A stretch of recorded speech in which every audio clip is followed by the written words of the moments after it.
Teolog Belanda Herman Bavinck mengatakan, dalam kitab suci, suatu nama merupakan suatu penggambaran dari pribadi yang memakainya. Suatu nama merupakan suatu petunjuk dari pemakainya. Suatu panggilan yang sesuai dengan sifat yang ia nyatakan, dengan mana dia bisa dikenal. Di dalam kitab suci, nama-nama Allah adalah penyataan dirinya. Hanya Allah yang dapat menamai dirinya sendiri. Namanya adalah sama dengan kesempurnaan-kesempurnaan yang ia perlihatkan di dalam dan kepada dunia.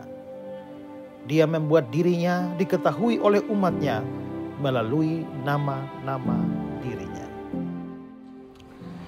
Allah yang dinyatakan di dalam Alkitab itu mempunyai banyak nama, baik di dalam Perjanjian Baru maupun juga Perjanjian Lama.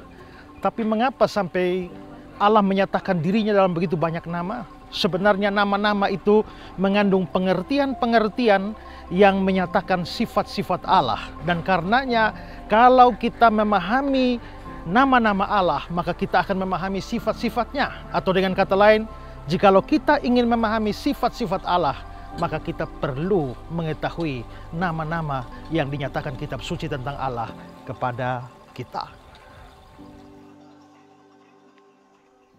Aku telah memberikan semuanya, bukan kita atau kami, tapi aku. Maka inilah uniknya kata Elohim, karena dia bisa menggunakan kata ganti orang bentuk jamak, tapi juga dia bisa menggunakan kata ganti orang bentuk tunggal. Ya. Nah, selain itu karena jamak, selamat datang di program Ku Tahu Yang Ku Percaya, sebuah program yang mengajak kita belajar lebih dalam mengenai makna kekristenan dan mengenal lebih dalam tentang Allah. Pada seri kali ini kita akan belajar tentang doktrin Allah. Saudara, program ini dapat kami produksi karena donasi dan kemitraan saudara bagi pelayanan Pijar TV. Kami begitu bersyukur atas donasi yang saudara berikan. Bagi saudara yang ingin terus menyaksikan episode-episode terbaru dari program Ku Tahu Yang Ku Percaya ini, saudara dapat mengirimkan donasi ke nomor rekening yang tertera di layar. Seberapapun donasi saudara akan sangat memberkati pelayanan ini. Kami juga mengajak saudara untuk berinteraksi dengan kami sepanjang program ini disiarkan. Kami rindu berdiskusi dan mendoakan saudara. Untuk itu, silakan menghubungi kami di nomor WhatsApp yang tertera di layar. Kami menantikan pernyataan dan permohonan doa saudara. Selamat menyaksikan. Oke. Saya mau bertanya, Pak. Ya. Ada yang berpandangan bahwa ini adalah petunjuk ke arah doktrin Trinitas atau Tritunggal. Bagaimana pendapat Bapak? Ya, bisa saja. Tetapi harus diberikan catatan bahwa itu tidak bisa berdiri sendiri di dalam suatu membangun konsep tentang Trinitas atau doktrin Allah Tritunggal. Itu baru kita bisa lihat saja sebagai indikasi awal yang perlu ditafsirkan bersama-sama dengan seluruh ayat yang lain di dalam seluruh Alkitab, terutama di dalam Perjanjian Baru. Barulah kita bisa menyimpulkan bahwa itu memang adalah bayang-bayang menuju kepada doktrin Allah Tritunggal. Ya, itu seperti yang dikatakan oleh Riley. Untuk menyimpulkan ini mengharuskan pembacaan Wahyu Perjanjian Baru kembali ke dalam Perjanjian Lama. Kejamakan ini mungkin memberi tempat bagi wahyu berikutnya tentang Trinitas, tetapi berbeda sekali bila dikatakan bahwa bentuk jamak tersebut menunjukkan Trinitas. Nah, kalau begitu sekarang apa sih arti nama dari Elohim itu? Ya. Ada macam-macam arti yang diberikan. Ada yang mengatakan bahwa nama Elohim itu menunjuk pada Allah yang kuat atau Allah yang perkasa sebagai objek dari rasa takut.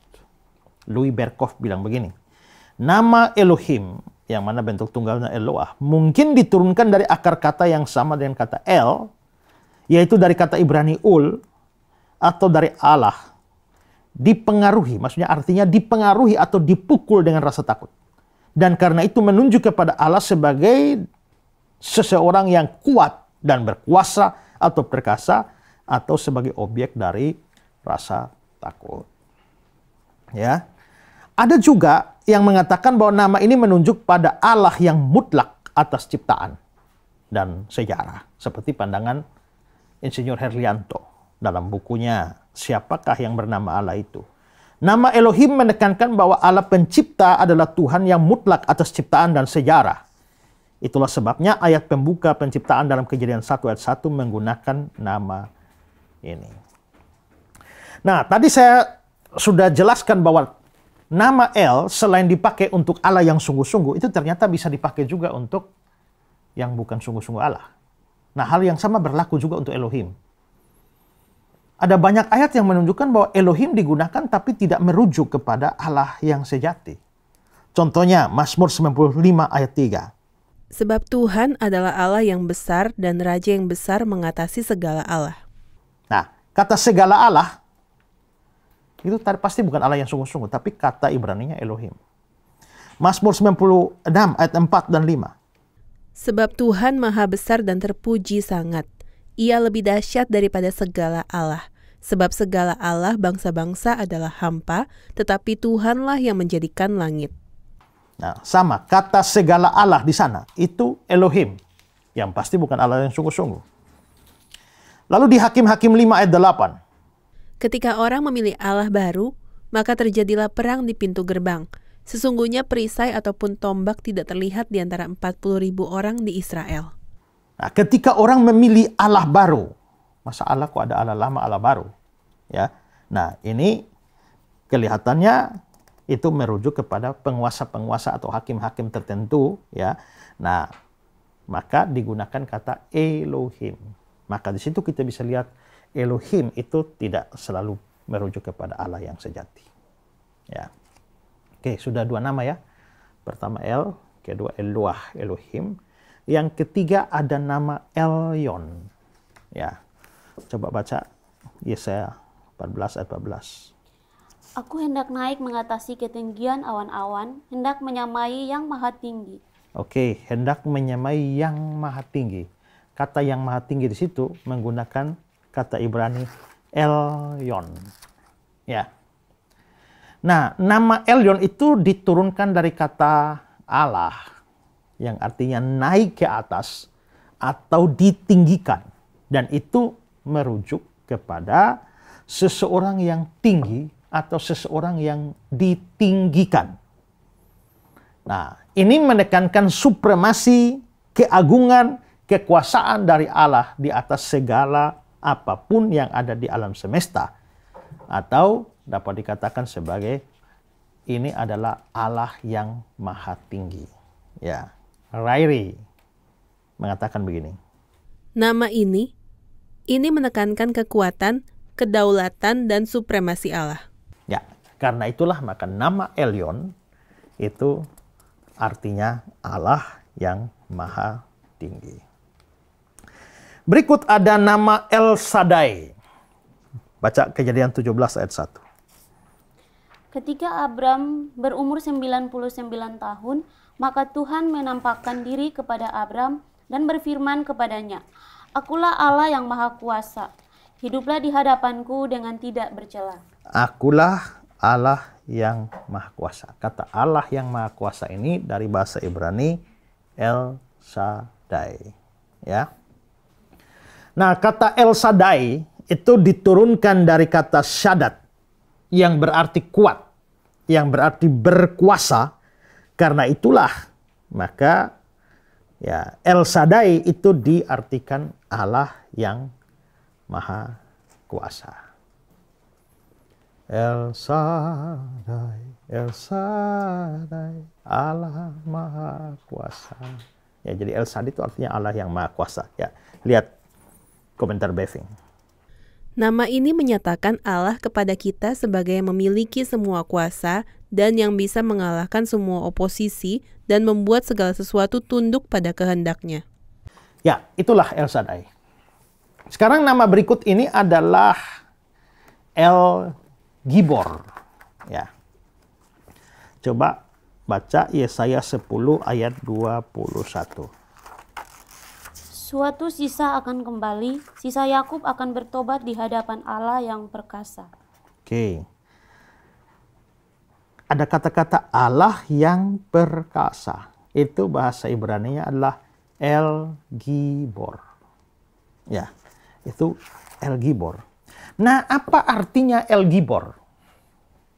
Nah, saya mau mengajak kita untuk survei beberapa ayat untuk melihat apa sih artinya Gibor itu.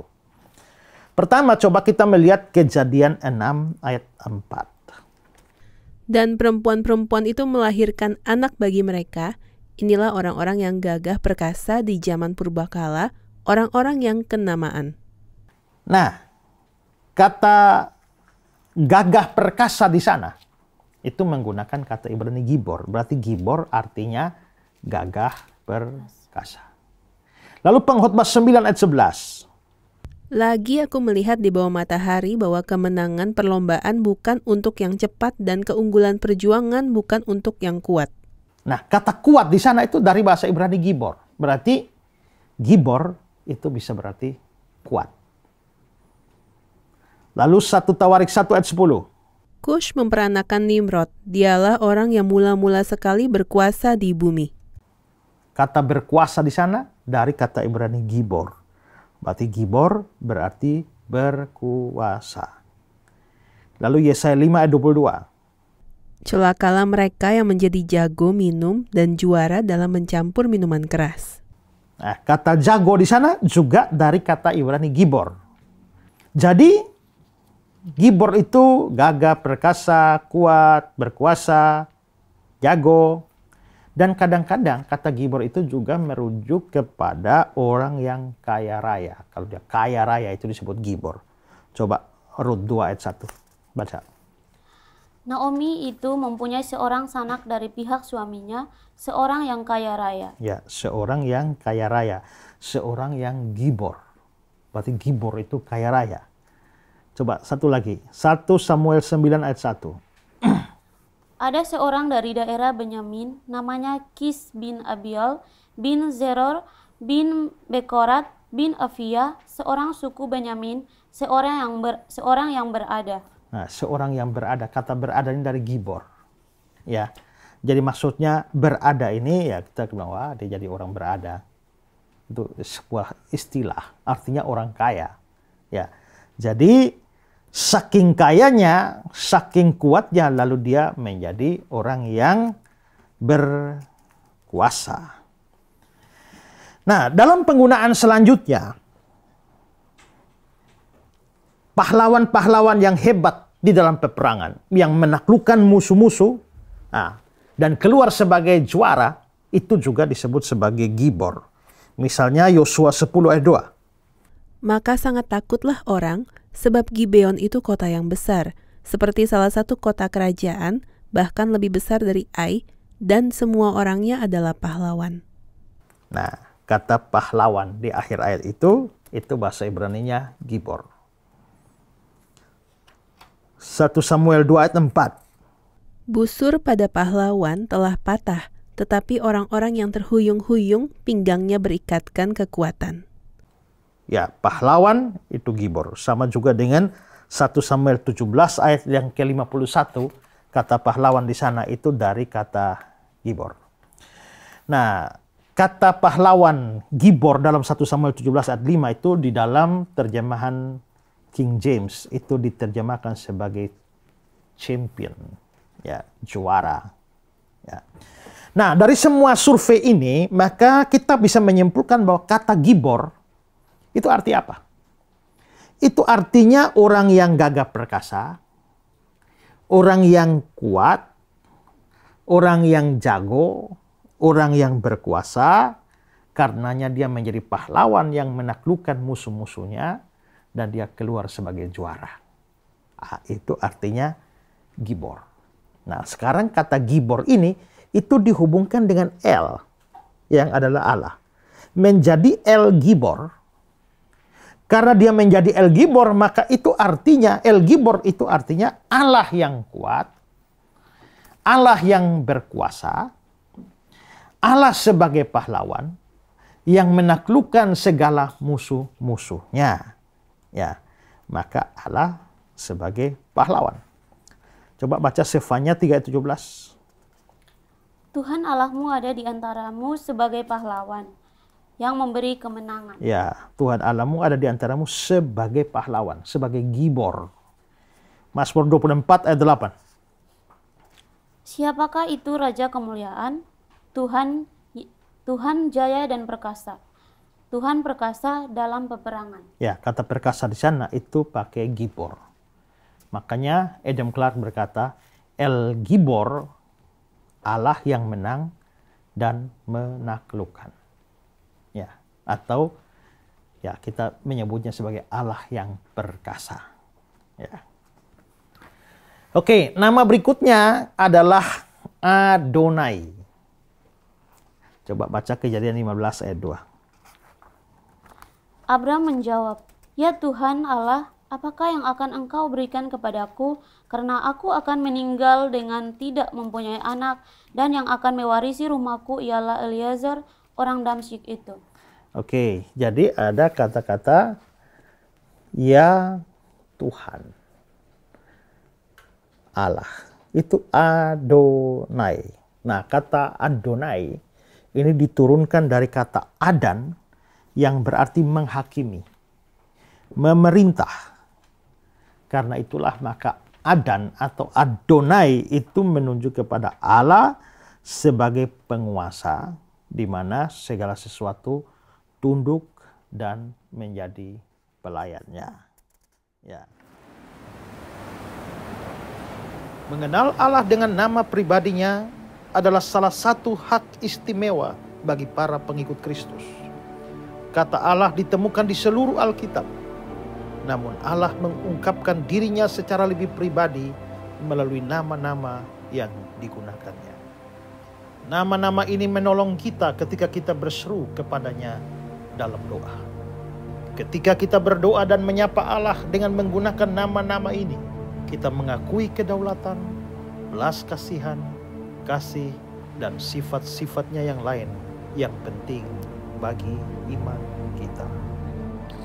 Nama-nama Allah itu sebenarnya membimbing kita untuk mendekati Allah sesuai dengan karakter dari Allah itu. Seperti kita sudah lihat bahwa nama-nama Allah itu mempunyai makna yang sangat banyak. Maka pada waktu kita datang mendekat kepada Allah, kita boleh menyapa Dia sesuai dengan nama yang maknanya itu seturut dengan apa yang menjadi persoalan kita. Ketika kita berada dalam kesulitan, kita bisa datang mendekati Dia sebagai Allah yang maha kuasa yang bisa melepaskan kita. Ketika kita berada dalam kesakitan, kita bisa datang mendekati Dia dengan nama yang mana menyatakan bahwa Dia menyembuhkan kita. Ketika kita dalam keadaan susah, maka kita dapat mendekati Dia dengan nama-nama yang mempunyai makna penghiburan bagi kita. Kalau begitu, dengan memahami makna nama-nama Allah ini, itu membuat kita semakin dekat kepada Allah. Membuat kita semakin mengenal dan semakin memiliki relasi yang intim dengan Allah kita itu. Kita sudah menyaksikan program Ku Tahu Yang Ku Percaya dan belajar tentang doktrin Allah. Kami mengajak saudara untuk berinteraksi dengan kami setelah menyaksikan program ini. Kami rindu berdiskusi dan mendoakan saudara. Untuk itu, silahkan hubungi kami di nomor WhatsApp yang tertera di layar. Kami menantikan pernyataan dan permohonan doa saudara. Saudara, program ini dapat kami produksi karena donasi dan kemitraan saudara bagi pelayanan Pijar TV. Kami begitu bersyukur atas donasi yang saudara berikan. Bagi saudara yang ingin terus menyaksikan episode-episode terbaru dari program Ku Tahu Yang Ku Percaya ini, saudara dapat mengirimkan donasi ke nomor rekening yang tertera di layar. Seberapapun donasi saudara akan sangat memberkati pelayanan ini. Terima kasih untuk kebersamaan saudara dalam program Ku Tahu Yang Ku Percaya ini. Sampai jumpa di episode berikutnya. Salam terang bagi Indonesia.